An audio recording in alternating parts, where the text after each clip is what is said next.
보물선 얘기로 세간이 한동안 시끄러웠던 적이 있었습니다. 사진에서 보시는 것 같이 러일 전쟁 때 울릉도 근해에서 침몰한 러시아의 전함 돈스코이호 때문이었습니다. 이 배가 갑자기 주목받는 이유는 러시아의 군자금을 싣고 다녔다는 소문 때문입니다. 러시아 발틱 함대 소속인 이 돈스코이호는 1905년 러일 전쟁에 참여하였다가 일본군의 공격을 받고 울릉도 근해에서 침몰하였는데 그 배에 현재 가치로 무려 150조에 해당하는 금괴와 금화가 실려 있다는 소문이 있었고 그 결과 당시 일본이 이 금을 찾기 위해서 몇 차례나 울릉도를 방문했다는 그런 사실이 뉴욕타임즈에 상세히 보도가 된 적이 있습니다. 이에 이 배를 촬영한 신일그룹이라고 하는데 이 그룹에서 이 배의 인양을 위하여 지난 금요일날 포항지방해양수산청에 그 발굴 승인 신청서를 제출했지만 서류 자체가 접수가 되질 않았어요.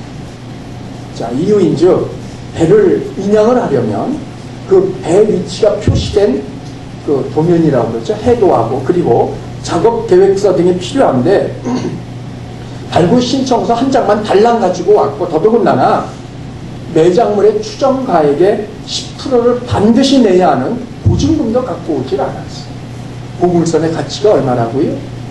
150조. 그럼 10%는 얼마입니까? 15조예요. 15조의 보증금을 걸어야 인양을 할 수 있는데 이 신일그룹에서는 배의 고철값인 12억 원에 10%, 그러니까 1억 2천만 원만 걸고 작업을 하겠다는 그런 이야기였습니다. 여러분 같으면 보증금 15조 내고 한번 발굴해 보시겠습니까? 돈이 없다고요? 그러면 무이자로 전액 15조를 대출해 준다면 한번 해보시겠습니까? 만일 이들의 주장이 사실이라면 이거야말로 정말 횡재입니다. 15조지만 그걸 들여서 10배인 150조를 얻을 수 있다면 그거야말로 노다지이기 때문입니다. 그런데 만일 이 일이 사실이 아니라면 한낱 소문에 불과하다면 발굴했는데 그마나 금괴는커녕 동전 한 입 나오지 않는다면 이건 패가망신을 넘어서 수습이 불가능한 일이 되어버리고 말 것입니다. 세상의 일들 가운데는 이처럼 쏟아부은 것에 비해서 결과가 불확실한 일들이 한둘이 아닙니다. 광산이 그렇고요. 석유 시추가 그렇고요. 또 금광이 그렇고요. 무덤 애를 쓰고 시간을 들이고 막대한 돈을 써도 결과를 기약할 수 없는 일들이 한둘이 아니고 이런 일들을 위하여 모든 걸 다 바쳤음에도 불구하고 그들이 들였던 모든 수고가 다 무의로 끝났을 때 그들의 그 마음, 그 심정이 오죽하겠습니까? 평생을 거기에 바쳤는데 거기에 정말 모든 걸 다 쏟아부었는데 헛수고였다면 얼마나 그 심정이 오죽하겠느냐 말입니다. 이런 일들을 가리켜 우리는 흔히 헛일, 헛수고라고 이야기를 합니다. 쏟아부은 것에 비해서 결과가 아무것도 없기 때문입니다. 문제는 헛일 그리고 헛수고를 하고 싶어 하는 이가 아무도 없다는 것이고 그럼에도 불구하고 분명 우리 주변에는 그런 이들이 있다는 겁니다. 인생을 살면서 자신의 삶을 헛되게 보내고 싶은 사람은 아무도 없을 줄 압니다. 헛된 삶을 살려는 사람 또한 아무도 없습니다. 현실이 받쳐주지 못하고 따라주지 않아서 그렇지 할 수만 있다면 정당성과 진정성을 떠나서 남들보다 조금이라도 더 나은 삶을 살고 싶어하는 것이 모든 사람들의 공통된 그리고 통일된 마음일 겁니다. 그러나 그와는 정반대로 아무리 따져보고 계산해봐도 무의미한 일을 벌이는 것처럼 보이지만 궁극에는 상상도 못할 막대한 유익을 가져오는 일들도 분명 있습니다. 오늘 본문의 바울과 실라 그리고 디모데가 바로 그러한 일을 행한 사람들이었습니다. 그럼 이들이 한 일, 그리고 무의미한 일처럼 보이지만 궁극에는 막대한 유익을 가져온 일은 과연 무엇이겠습니까? 먼저 1절을 보십시오.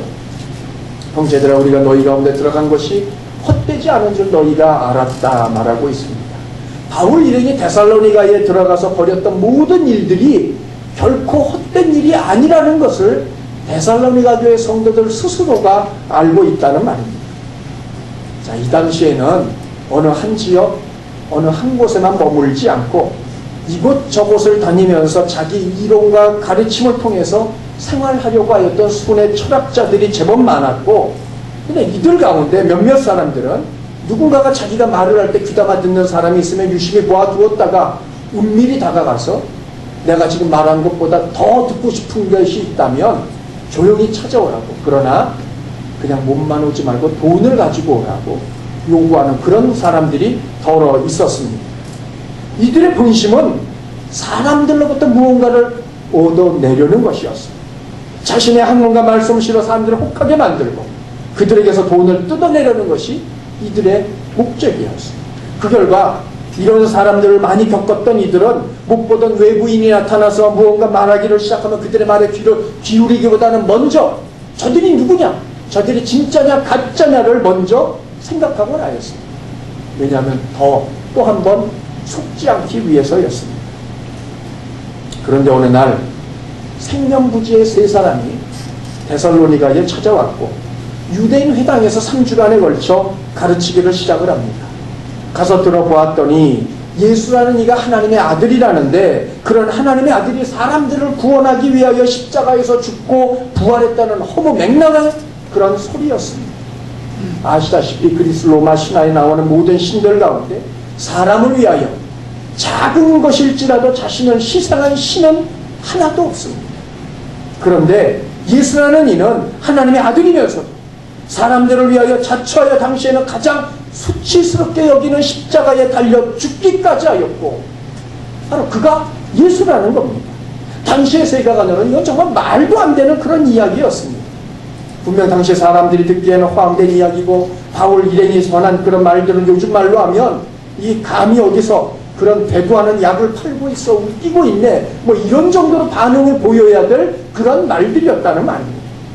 그럼에도 불구하고 그런 바울 일행의 말에 귀를 기울인 이들이 한둘이 아니었고 급기야는 유대인들의 시기를 받기까지 이르게 되었던 겁니다. 우리가 듣기에 그들이 전한 복음은 분명 진리입니다. 그러나 당시의 사람들에게 바울이 전한 복음은 요즘 말로 말하면 단에는 바가지 있는 토끼가 살고 있다는 그런 말과 다를 바가 없는 그런 이야기였습니다. 그럼에도 그 이야기를 받아들이고 믿는 사람들이 나타나기 시작을 하였고 그들이 바로 데살로니가 교회를 이룬 성도들이었습니다. 바울 일행이 행한 모든 일들은 데살로니가에서 행한 모든 일들은 결코 헛수고가 아니었습니다. 더군다나 2절을 보십시오. 너희가 아는 바와 같이 우리가 먼저 빌립보에서 고난과 능욕을 당하였으나 데살로니가에 오기 전에 들렸던 빌립보에서 문제가 발생이 되었고 그로 말미암아 붙잡혀 매를 맞고 감옥에 갇혀지게 되었다는 이야기를 데살로니가 성도들 또한 들어서 알고 있습니다. 자, 이게 문제라지만 우리가 볼 때는 정당한 행위였어요. 왜냐하면 귀신 들린 여정을 고쳐주었기 때문입니다. 그럼 여러분 알고 계시죠? 말이라는 것이 얼마나 부풀려지고 왜곡되어서 퍼져 나가는지를 말입니다. 아마 바울 일행에 대한 수많은 부정적인 이야기들이 사방팔방으로 퍼져나갔을 것이고 그 이야기들이 데살로니가 성도들에게까지도 들렸을 것입니다. 그렇다고 해서 바울 일행에 대해서 좋은 이야기만 골라 듣지는 않았을 겁니다. 들리는 모든 말들을 다 들었을 겁니다. 그럼에도 이들은 바울이 전한 복음을 받았고 믿었습니다. 그래서 교회가 탄생을 하고 있습니다. 바울이 행한 모든 일들 결코 헛수고가 아니었던 겁니다. 여기서 우리가 깊이 생각할 것이 있습니다. 그러면 바울 일행이 행한 이 모든 일들이 헛수고가 되지 않았던 궁극의 이유가 있다면 그게 무엇이냐는 거죠. 자, 여러분 다음 사진을 한번 보시죠. 인터넷에서 가져온 건데 마음이 착한 사람만 보인다는 글씨라는 거.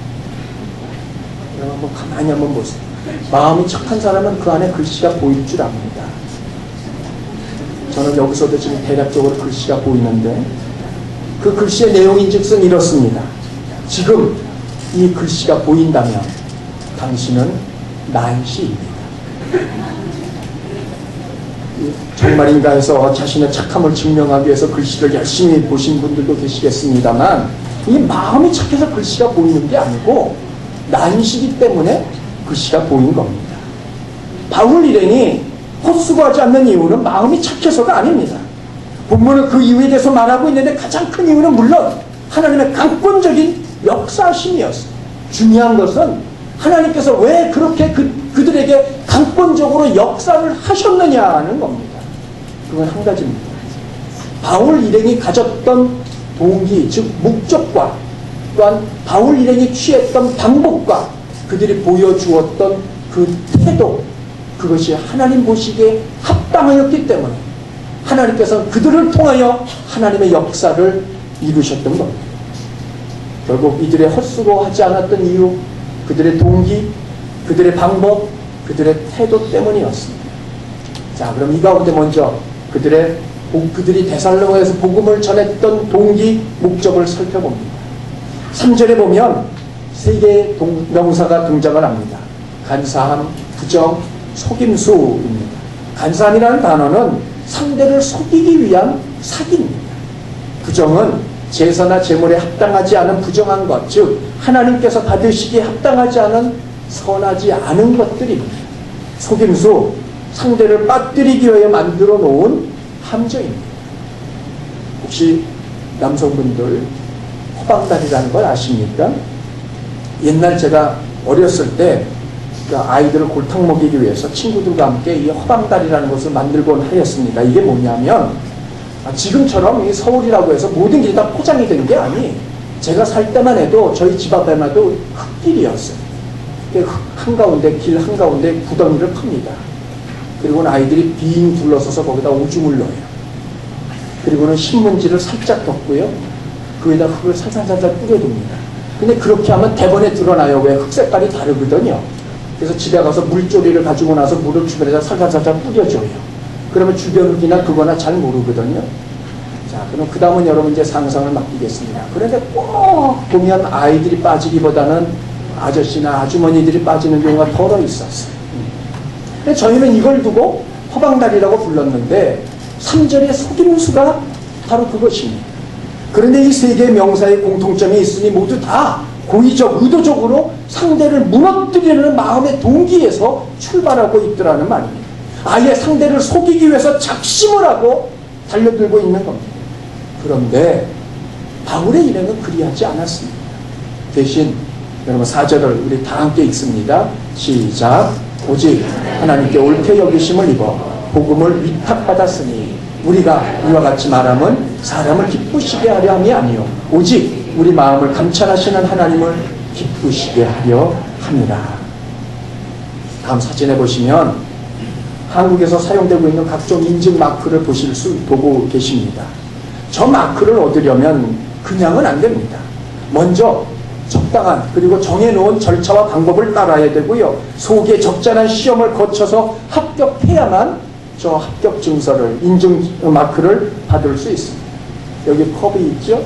이 컵도 강도라는 게 있습니다. 이 강도를 시험하려면 어떻게 해야 되겠어요? 예를 들면 이 컵이 견딜 수 있는 강도가 10이라면 10개의 힘으로 이 컵을 두드려 봐야 되지 않겠어요? 그래서 깨지면 불합격이고 깨지지 않으면 합격이고, 바로 그 얘기를 하는 겁니다. 바울 일행이 그랬다는 거예요. 이들은 먼저 하나님으로부터 옳게 여기심을 받았습니다. 옳게 여기심을 받다 수준을 확인하기 위하여 받는 시험 테스트입니다. 이 단어가 4절 후반절에서는 감찰이라는 단어로 또 한 번 사용이 되고 있습니다. 바울 일행은 하나님의 인정을 거쳐서 복음을 위탁받고 그 받은 복음을 들고 데살로니가에 들어왔던 겁니다. 하나님께서 이들을 인정하고 파송하신 이유는 그들 속의 동기가 사람을 기쁘게 하려는 것이 아니고 하나님을 기쁘시게 하려는 것임을 확인했기 때문입니다. 바울 일행이 데살로니가 이런 것은 오직 그 안에 살고 있는 사람들 가운데 단 몇 명이라도 그들의 영혼을 구원에 이르게 하기 위함이었고, 이것이 하나님을 기쁘시게 하는 일임을 그들은 알았습니다. 하나님의 기쁨은 한 영혼이 하나님께로 돌아오는 것입니다. 하나님을 위하여 큰 일을 이루는 것보다 한 영혼이 돌아오는 것을 하나님은 더 크게 기뻐하고 계십니다. 그래서 어느 학자 가운데 한 사람은 조직신학을 쓰되 그 제목을 하나님의 큰 일이라고 붙였는데 내용인즉슨 구원론이에요. 하나님의 가장 큰 일, 생명을 구원하는 거라는 말입니다. 몇 주 전에 말씀드렸듯이 누가복음 15장에 잃었다 다시 찾은 양, 잃었다 다시 찾은 동전, 잃었다가 다시 찾은 아들의 비유에서도 이걸 확인할 수 있습니다. 내 비유가 끝날 때마다 잃었다 찾은 것에 대해서 즐거워하고 기뻐하고 있음을 말하고 있습니다. 영혼 구원은 하나님의 기쁨입니다. 이것 때문에 우리가 묵장을 하는 겁니다.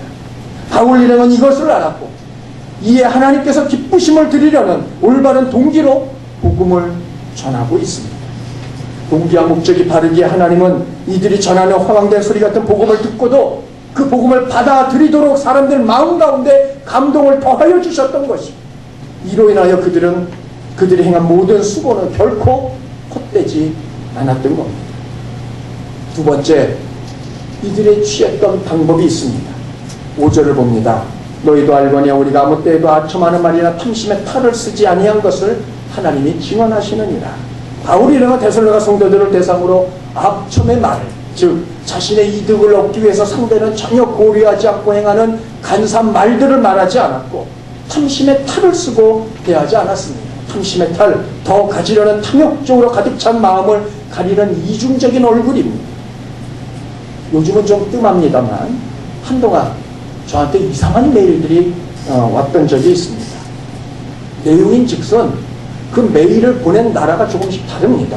열어보면 내용인 즉슨 이래요. 어느 때는 중동에서 오기도 하고 어느 때는 유럽에서 오기도 하고 어느 때는 남미에서도 오는데 한결같은 얘기는 다 미망인이 등장을 해요. 편지 보낸 사람이 자기가 미망인이라는 거예요. 그런데 죽은 남편이 자기한테 무지막지한 유산을 물려주었는데 자기가 그리스도인이고 이걸 하나님을 위해서 좀 선하게 사용하고 싶은데 혹시 당신이 이 부분에 대해서 관심이 있으면 자신한테 메일을 달라는 겁니다. 제가 메일을 보내면 어떤 일이 벌어질까요? 그 다음 수순은 뻔합니다. 돈을 보내려고 하는데 돈을 보내려면 몇 가지 과정을 거쳐야 되고 과정을 거치는 것 중에 하나가 반드시 필요한 게 뭔가 작업비가 필요하고 보증금이 필요하다는 거예요. 그러니까 그걸 만들어 보내주면 자기가 돈을 보내겠다 그 얘기인 겁니다. 아시다시피 제가 개척하는 동안에 돈 때문에 종고생을 했겠습니까? 돈이 한참 급할 때 그럴 때도 이런 메일을 여러 통 받았어요. 그때 제가 어떻게 했을까요? 생각할 여지도 없이 그 메일을 그냥 삭제해버리고 말았어요. 사기고 속임수임을 뻔히 잘 알고 있기 때문입니다. 아니 정작 도와줄 요량이면 자기 주변에서나 찾지 생명부지인 저한테까지 그 메일을 보내겠냔 말이죠. 그런데 문제는 그런데도 꼭 넘어가는 사람들이 있습니다.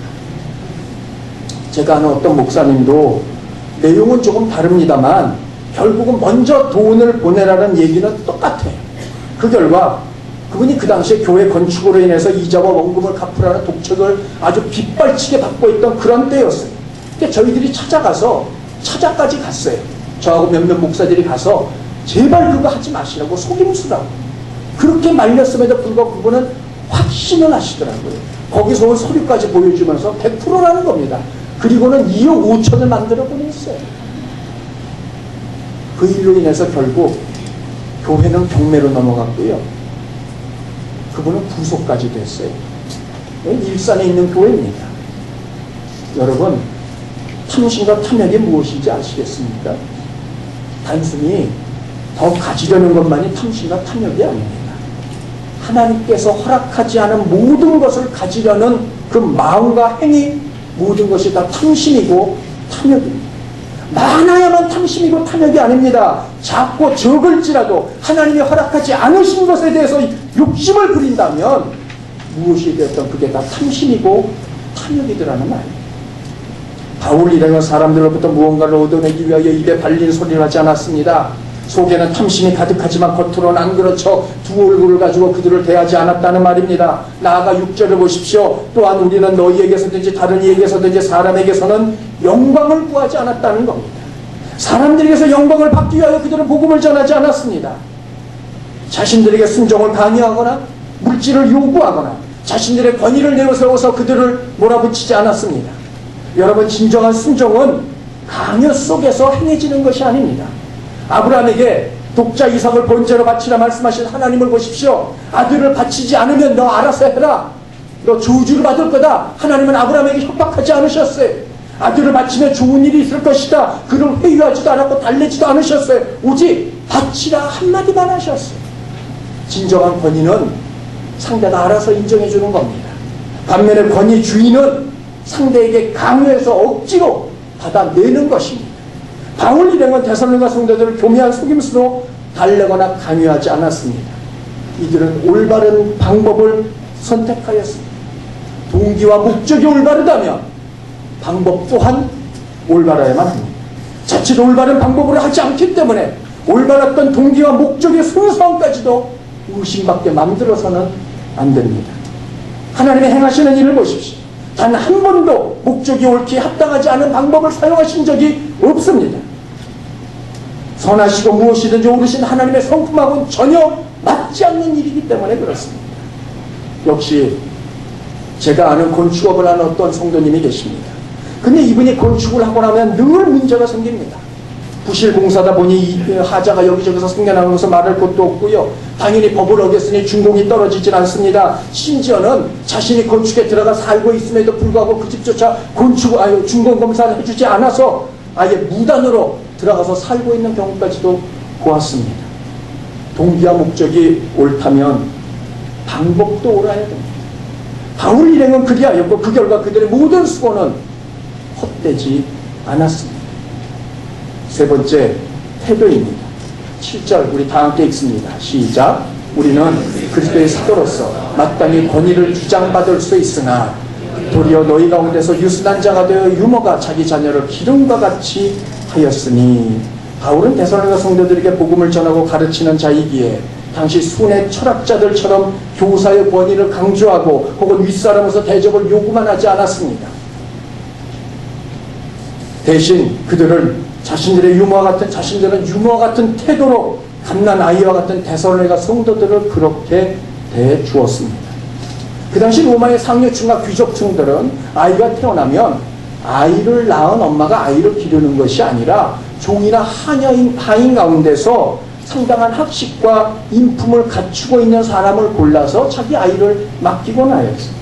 모두 다 종이나 하인이 그런 것은 아닙니다만 종이나 하인들 가운데 상당수는 로마가 싸워서 무너뜨린 나라의 귀족들, 학자들이 많이 있었고 그들이 노예로 잡혀와서 하인이 되었고 그들 가운데서 그래서 괜찮은 사람들을 뽑아서 그들에게 아이들을 맡겼더라는 말입니다. 그런데 이런 유머가 되기 위해서 유머에게 요구되는 것이 두 가지가 있으니 하나는 온유함이고 또 다른 하나는 책임감입니다. 저희 아내도 지금 어린이집에서 근무하고 있습니다만 요즘 어린이집 아동학대가 연이어 터져나고 있는 걸 여러분 알고 계시자고 생각을 합니다. 그런데 상당수 문제를 일으키는 분들을 보면 이 온유함이 문제가 되는 것 같습니다. 온유함이라는 단어는 7절에서 유순한 자라고 하였는데 신약에서 단 2번만 사용된 단어이지만 내용적으로는 온유함과 다를 바가 없는 이야기입니다. 그러면 성경에서 말하는 온유함이 무엇이냐? 하나입니다. 모든 부분에서 잘 갈무리가 되어진 삶의 모든 영역에서 잘 훈련된 자기 절제, 자기를 다스릴 수 있는 그런 성품을 말하는 것이고 그런 성품에서 나오는 태도는 타인에 대한 부드러움, 친절함 등으로 나타나고 있습니다. 유머가 온유함을 갖춰야 되는 이유는 갓난아이는 인내를 갖고 끝없이 손을 대서 돌봐주어야 하는 존재이기 때문이고 근데 문제는 어느 때는 그야말로 사람을 확하게 만들어버리는 그런 경우까지 생겨나고 있습니다. 저희 큰아이 예슬이를 낳았을 때입니다. 어느 날 밤에 잠을 자다가 깼는데 아내도 보이질 않는 거예요.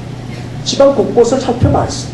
혹시나 하는 마음으로 현관을 열고 봤더니 새벽 2시 반에 제 아내가 아이를 업고 아파트 복도 난간에 이렇게 엎드려서 울고 있는 거예요. 예슬이가 갓난아기 때 얼마나 보채고 우는지 물론 아이도 힘들었겠죠. 또 그때 아이가 마침 또 아토피가 심해서 그랬을 수 있다고 생각을 합니다. 근데 어쨌든 아이가 얼마나 보채는지 저희 부모님의 애를 보러 오셨다가 신발도 벗지 못하고 그냥 돌아가셨어요. 그렇게 울었어요.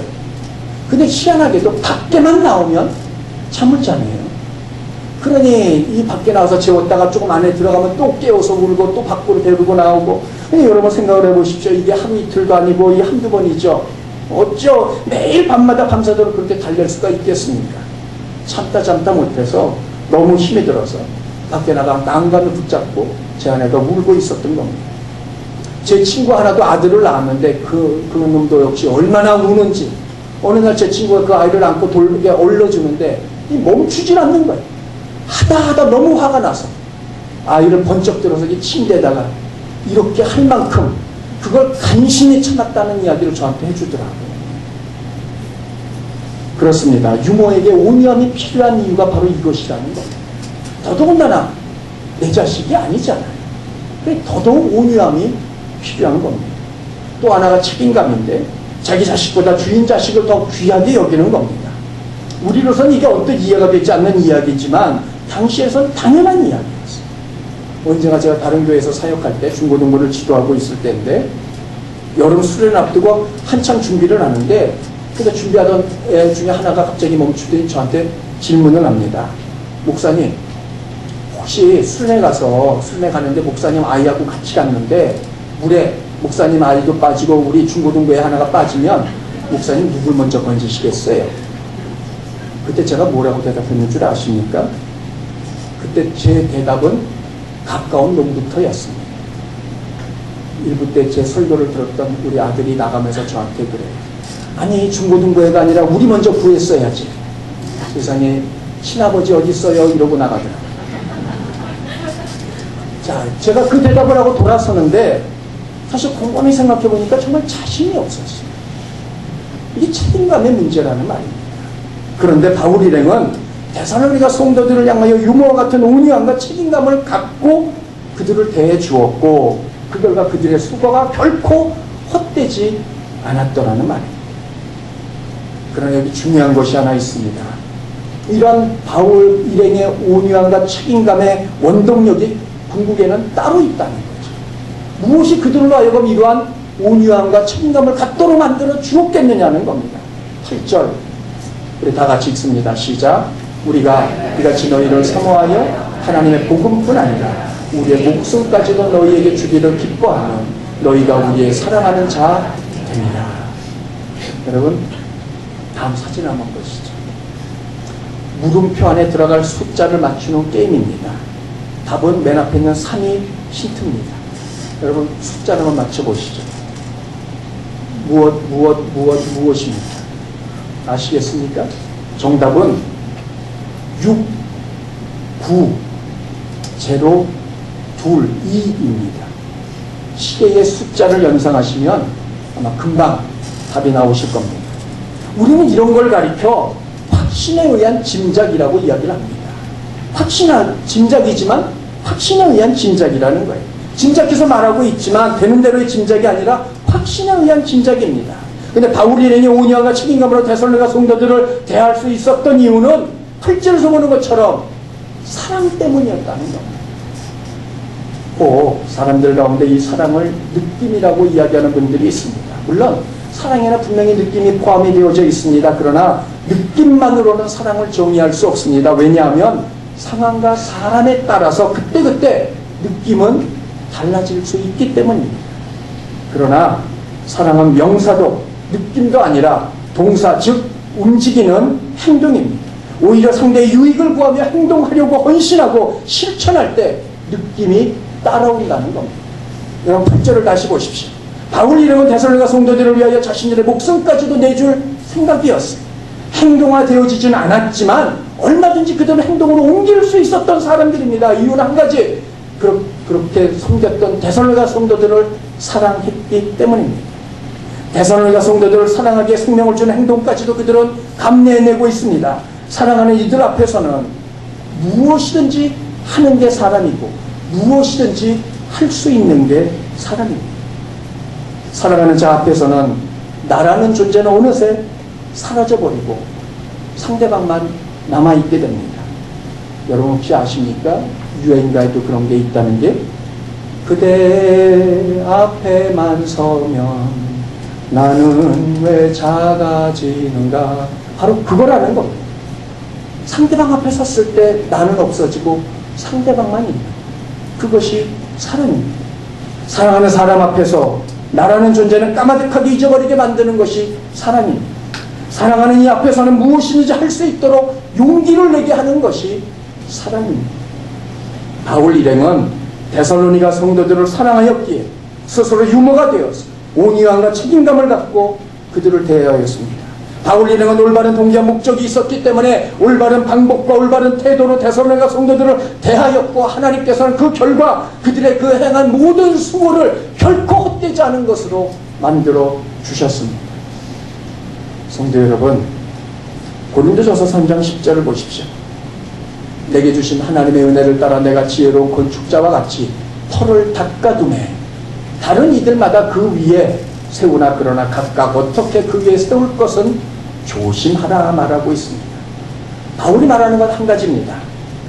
어떤 의미에서 보면 사실 시작은 아니었다 할지라도 이방인에게 복음을 가장 핵심적으로 전한 사람이 바울 아닙니까? 그리고 그 결과 온 세상에 복음이 퍼져나가게 되었어요.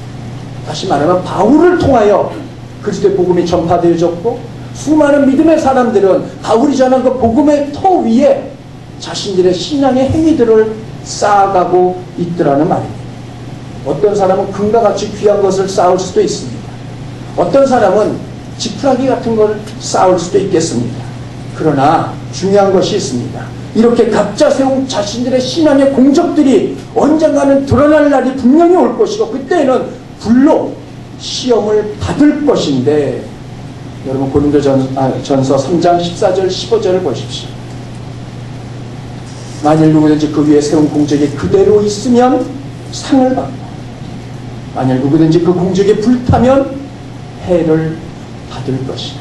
해를 받는다, 상을 잃어버릴 것이다, 손해를 입을 것이라는 이야기입니다.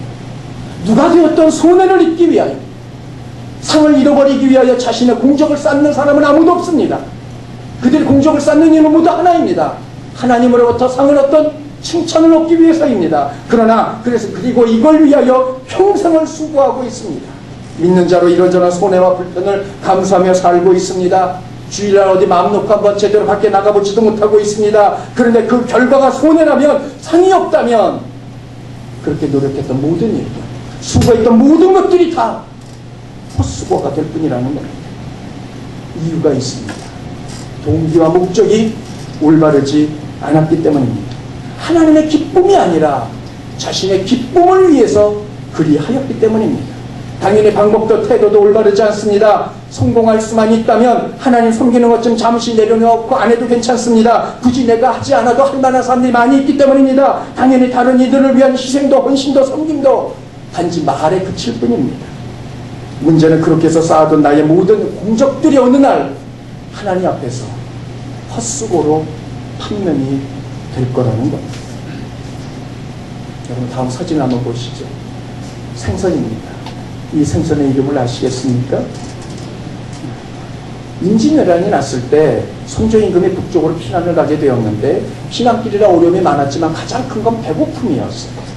근데 어느 날 배를 쫄쫄 긁고 있는 가운데 어느 한 사람이 생선 한 꾸러미를 들고 나타났습니다. 오랜만에 싱싱하고 담백한 생선을 보니 식욕이 담겼고, 먹어보니 세상에 그렇게 맛있는 생선은 생전 처음이에요. 이 생선 이름이 뭐냐라고 물으니 무기라고 대답을 합니다. 아니 이렇게 맛있는 생선 이름이 어떻게 무기라는 천박한 이름을 가질 수 있느냐. 무기라고 하지 말고 은어라고 해라. 이름을 바꿔줬어요. 그때부터 이 생선의 이름이 은어가 됐습니다. 전쟁이 끝나고 궁궐로 돌아온 선조임금은 피난 중에 먹었던 그 은어라는 생선의 맛을 잊을 수가 없었고, 다시 수라상에 올리라고 명령을 내립니다. 그런데 웬걸요, 수라상에 올라온 은어를 맛본 선조임금은 이맛살을 짚으며 말을 합니다. 그때는 그렇게 맛있더니 지금 보니 아주 맛이 형편없구나. 도루묵이라고 해요. 그래서 도루묵이 됐습니다. 여기서 말짱 도루묵이란 말이 나온 겁니다. 여러분 말짱 도루묵 아무것도 아닙니다. 그런데 문제는 도루묵은 그나마 도루묵이라는 이름이라도 건졌다는 겁니다. 그러나 자칫 내가 쌓아둔 모든 것들이 불에 다 사라지고 없어지고 나면 쟤만 남을 것이고, 그때는 이름조차도 건지지 못할 수도 있습니다. 완벽한 헛수고입니다. 바울은 그리하지 않았습니다. 자신이 그토록 수고한 모든 것들이 헛되지 않도록 하였습니다. 올바른 동기를 가지고 있었고 올바른 동기에 맞는 방법과 태도를 취하였기 때문입니다. 그러나 바울이 그렇게 할 수 있었던 궁극의 또 하나의 이유가 있습니다. 빌립보서 3장 7절 9절을 보십시오.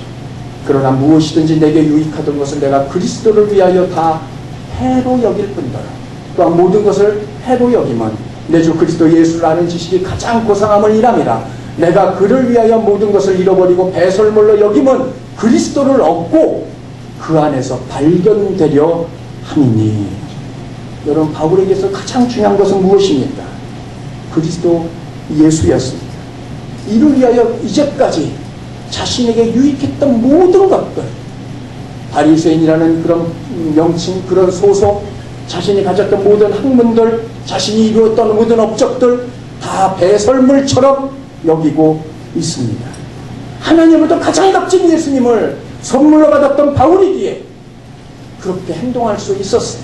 중요한 것은 하나님께로부터 받았던 그 가장 값진 선물인 예수 그리스도를 자신 혼자만 간직하고자 하는 것이 아니고 다른 이들에게도 전하려 하였고, 그 결과가 올바른 동기요, 올바른 방법이고 올바른 태도였다는 말입니다. 성도 여러분, 여러분 바울과 같이 가장 값진 예수님을 발견하셨습니다.